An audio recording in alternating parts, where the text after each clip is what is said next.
Hey everyone, and welcome to episode 10. In this video we'll be looking at painting and weathering wheels in 1/35 scale. This is a continuation of the M54 truck build that I'm working on currently, and one of the final steps. For a long time I battled to get a realistic looking dusty finish on wheels and tires, and the solution was just to go and sit down and have a good look at my reference pictures. And when I then took a closer look at my reference pictures from the Vietnam War, I could clearly see that the dust patterns on these tires were very similar. There was dust accumulated around the rim and the hub of every wheel, as well as an outer ring of dust in the tire grooves. And I then just simply started replicating the same on the scale model tires. Now to do this, I followed 7 steps. First, assembly and prep. I then sanded in the tire sagging, basically doing a weighted tire. Next was to apply a primer color. I then cut and applied some paint masks using the compass cutter that I showed in a previous video. The 5th step is to spray a rubber color and also a protective clear coat. That's a very important step. I'll get to it later. Finally, I applied some pigment to get that sort of a textured look, dust and dried mud. And finally, I used the airbrush to apply the last dust effects. So let's get going. This kit has a lot of tires, and the first step is to assemble them and to prep them for paint. To do this requires lots of sanding and applying some filler as well, basically just on the seam lines. These are very well molded pieces, and they've got some very nice looking Goodyear branding on the side walls. The back tire requires 2 wheels. This I'll only be assembling towards the end when both these tires have been painted and weathered. I also pin them. It makes it easier to handle them, and for this I need some wire and a pair of side cutters. To do this, I look for basically the worst section of the wheel, usually where the sprue is attached. There's a good spot right there, and I drill the hole there. But for now I'm only going to drill the hole to insert the little wire pin. We'll need to do some sanding before inserting the pin itself. Now in the real world, thanks to a thing called gravity and also the weight of the vehicle, the bottoms of all the tires will be a bit flat where it meets the ground. The kit tires are completely round, and if we just use them like this, it will look as though the vehicle is floating off the ground a little bit. And to do this, I start sanding over the section where I drilled the hole, and start sanding the wheel flat. And there you can see just a little bit is required just to flatten the bottom of the tire, just to give that illusion of a weighted tire. Don't overdo this because it'll make the tire look flat. A good test is to just put the tire upright on your desk. If it stands up by itself and it looks right, you know you've sanded away enough material. And we can now insert the pin and glue it in place with a little bit of super glue. There you go. These wheels are now ready for primer. I'll be using Vallegio's US Olive Drab. The reason I'm using this color is it's the vehicle color, so the rims need to be olive drab, and I also need to prep the wheels for the rubber color later. Thin and even coat of primer is now applied to each of these wheels.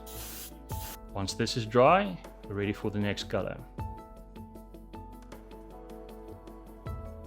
To apply the rubber color, I'll first need to mask the rims, and for this I'll be using 40mm Tamiya tape, my trusty compass cutter from Alpha. We'll also be needing a set of tweezers and a sharp pair of scissors. I now measure the size of the rim so I can get the size I need to set my compass cutter to. Basically it's the size of the rim divided by 2. Next, place some masking tape on the plastic, and now with the compass cutter set to the correct size, simply cut a little disc out of the masking tape. We'll need quite a few of these. For flat sections, one disc will suffice, but for the other side of the wheel where there is some raised detail, you might need to cut a a circle first and then mask the raised detail separately with smaller pieces of masking tape. There we go, the front and the back has now been masked properly. Do this for all the wheels. Over the years I've tried many different rubber colors, and the one I really like, the one that looks the most realistic to me, is Tamiya's Rubber Black XF85, and I'll be using this color for the tires themselves. Again, this is now applied with the paint masks in place in a very even coat across all the tires. And if we did this properly, we should have a very neat and tidy paint job on this tire.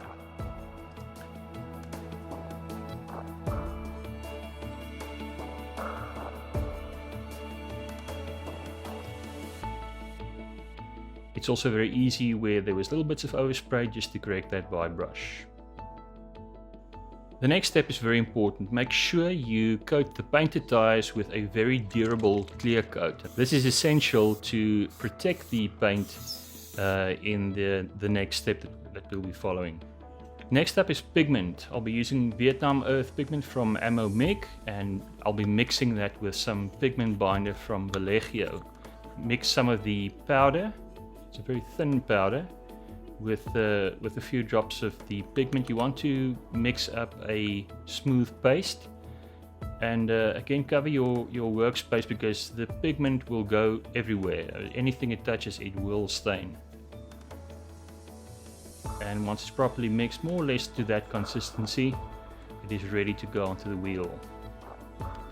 I now use a brush, and I make sure to brush the pigment into all the recessed detail on the wheel. Pay special attention to the side walls as well as the tread pattern itself.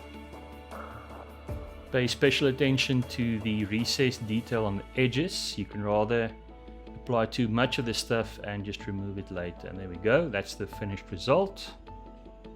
And we can now move on to the next step. Now for this, to clean up the pigment, I'll be needing some paper towel and also some odorless thinner, any brand will do, some cotton buds to do the physical cleanup, and also a brush.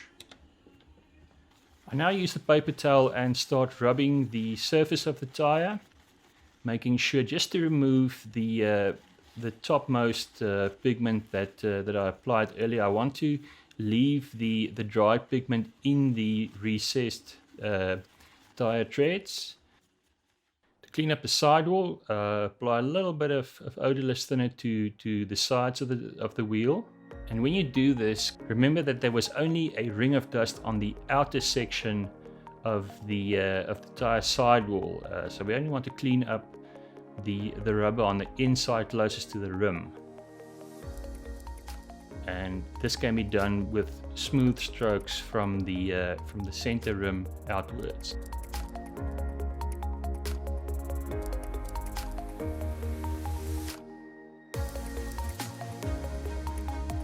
And there you can see this is the side of the tire properly cleaned up.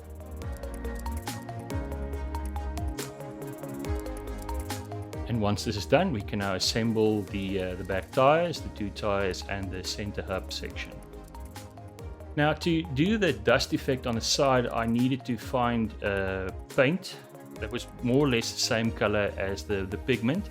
In this case, it's Vallejo Sand Brown.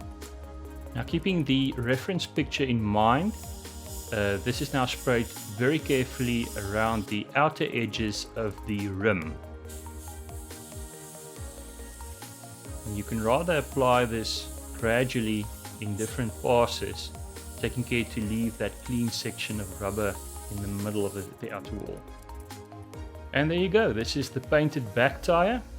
It's looking very nice, very close to our reference picture.